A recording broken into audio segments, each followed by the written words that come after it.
Kamakailan po ay sinabi po ni Ombudsman Remulla na meron na nga pong arrest warrant itong si Senator Bato de la Rosa mula po sa ICC. Kaya ngayon po, ito pong si Senator Bato de la Rosa ay ilang araw na pong uma-absent sa Senado. Hindi po natin alam kung bakit. At ngayon po, ito po ang latest, no? Ito pong si Senator de la Rosa ay humiling po sa Supreme Court ng temporary restraining order para pigilan ang pagpapatupad ng ICC sa kanyang arrest warrant. Pakinggan na panoorin po natin to para malaman po natin ang buong detalye. Now let's do this. Humingi si Senador Bato de la Rosa ng temporary restraining order mula sa Korte Suprema para pigilan ang pagpapatupad ng arrest warrant ng International Criminal Court o ICC laban sa kanya.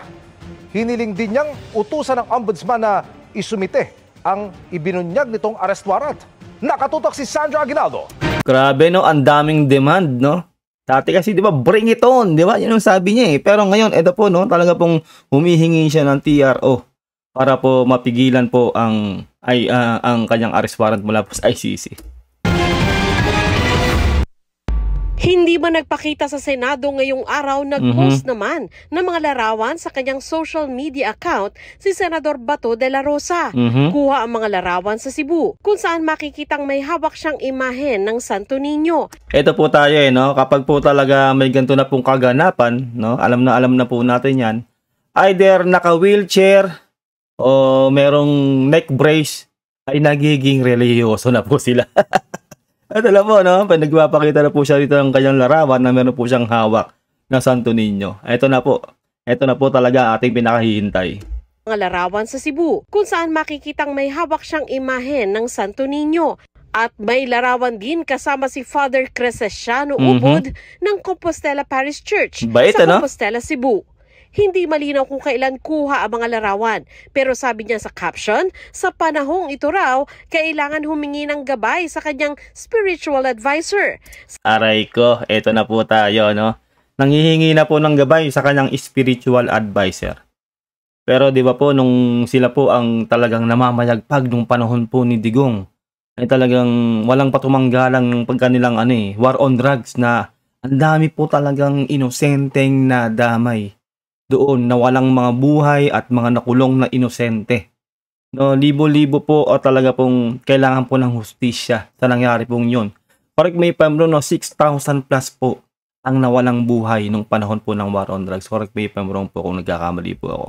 Pero talaga pong sobra-sobra po talaga yon. Kaya nga po, ito pong International Criminal Court ay talaga pong papatawan o pinatawan na po talaga sila ng kanilang kaparusahan, no? At ito pong si Senator Bato de la Rosa ay hindi na nga po pumapasok. At ito na po, talaga po humihingi na po siya ng TRO para po mapigilan ng kanyang pag-aresto.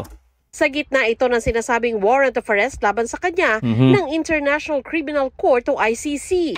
Kaugnay niyan, humingi ng temporary restraining order ang kanyang mga abogado sa Korte Suprema para pigilan ang pagpapatupad ng sinasabing warrant of arrest at maging ng umunay red notice at surrender request laban dito.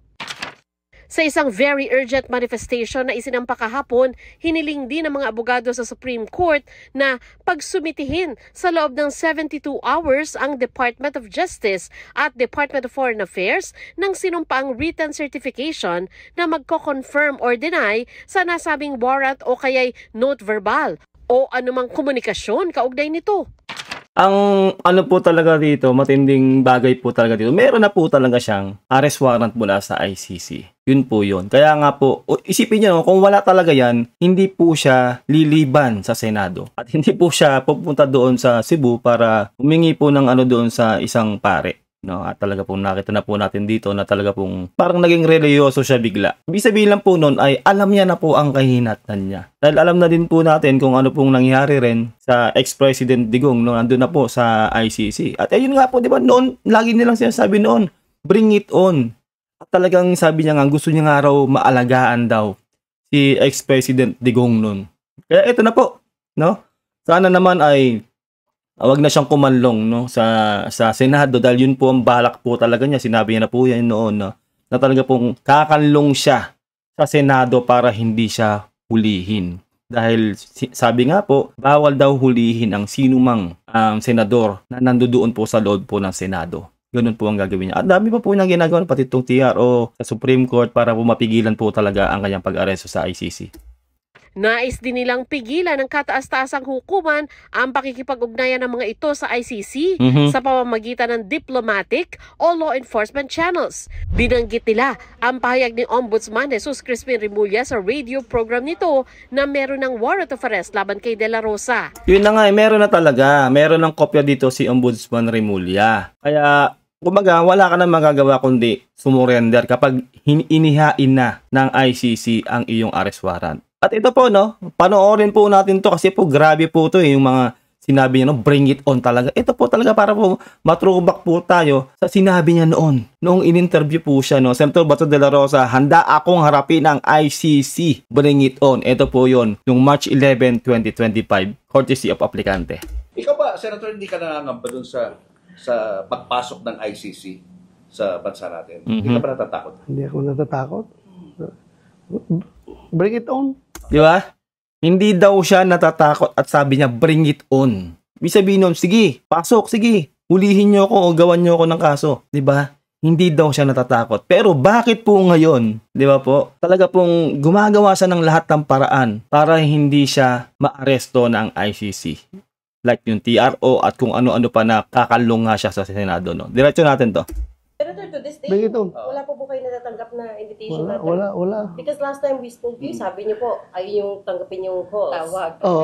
Wala. Siguro nagsawa na sa kakakontak sa opisina ko. Hindi na. Wala na tumatawag. Ayan na. Letter, wala din po. Wala na rin. Ayun na, parang ang dating, di ba, parang na-excite pa siya na parang wala na. Di ba? Pero ito na po, fast forward po tayo today, meron na nga po siyang arrest warrant sa ICC. Nasaan na yung bring it on? Yung hindi ako natatakot sa ICC. Nasaan na yung bring it on? Bakit bilang naglaho yung ganong expression niya at naging makadiyos na siya ngayon? Diretso natin to. Minto na sila. Lalo na ngayon na pinaghahabol na sila ni President Trump sa US, di ba? Yung mga ICC, wala na. Hindi na sila nakikialam kasi sabi ni Trump, lahat ng mga nagpa-facilitate ng pagpasok ng ICC investigation sa US at saka sa allied countries niya ay ipapa-revoke niya yung kanila, ipa-cancel yung visa sa US at saka ipa-freeze yung mga ari-arian sa US. Kaya grabe yung confidence niya, no, na porket nga raw may ganong action ginawa si President Donald Trump, ay doon na siya sumalalay. No, tinabi natakot sila kay President Donald Trump. Pero ito po ngayon in the future, no ngayon, 'di ba? Aarestuhin na siya. Kasi po meron na nga po siyang arrest warrant. 'Di ba po? Bakit ngayon nawala na yung hindi ako natatakot diyan? Bring it on, 'di ba? Parang ganyan na ganyan din po yung sinasabi po, 'di ba, noong nakaraan ni Digong, no, na pagsasampalin pa raw niya, 'di ba, mumurahin niya yung mga ano sa ICC. Ano nangyari, 'di ba? Andun na siya sa dahig. Ngayon, ito na po naman po ang latest sa susunduin ng dahig, no, ng ICC. Itong si De La Rosa, no? Nasaan na yung bring it on? Ayun na nga, no? Kaya ngayon po, yung bring it on niya, wala na. Dahil ngayon po ay talagang hindi na po siya pumapasok sa Senado. At lahat na po ng paraan ay gagawin niya para po talaga hindi siya maaresto ng ICC. Anila, naging imminent and real daw ang arrest ni De La Rosa. May kaugnayan ito sa naunang petisyon ni De La Rosa at dating Pangulong Duterte sa Supreme Court na kumukwestiyon sa constitutionality at legality ng pag-aresto kay Duterte gayong hindi na miyembro ng ICC ang Pilipinas. Kaya pangalan din nila ang nakasulat na petitioner sa manifestation. Posible umanong gawing muli ng executive agencies ng gobyerno ang hakbang nito noong Marso nang arestuin si dating Pangulong Duterte. Ngayong araw naman, isa pang very urgent motion ang ifinail ng kampo na humihiling na utusan ng Korte Suprema si Remulla na isumite ang ICC arrest warrant at pagpaliwanagin ito kung paano niya nakuha ito. May affidavit din daw ang asawa ni De La Rosa na nagdulot umano ang pahayag ni Remulla ng takot, monitoring at pag-aalinlangan. Sinusubukan pa ng GMA Integrated News na makuha ang panig ni Remulla. Ito po yan, no? Ito po ang sumatotal dyan. Darating po ang panahon na makukuha po ng mga biktima ng EJK ang justice. Makukuha po nila ang hustisya dahil ito po unti-unti na nga po nagkakaroon po ng hustisya. Dahil po yung mga sangkot po sa EJK ay isa-isa na pong nahuhuli ng ICC. Hindi po basta-basta po ang International Criminal Court. Talaga pong lahat po yan ay saklaw niyan. Dahil po talaga kahit po anong gawin dito na TRO, sumaklolo siya o magpasaklolo siya sa Senado, wala po mangyayari. Dahil po meron na nga po siyang arrest warrant. Kahit po madelay pa niya ang kanyang pag-aresto, pero darating pa rin po ang punto na aarestuhin talaga siya at wala siyang magagawa. I-komento nyo sa baba kung sa loobin nyo. Maraming salamat sa mga nanonood po ng ating reaction video ngayon. Ingat kayo lahat. God bless and peace out. Bye.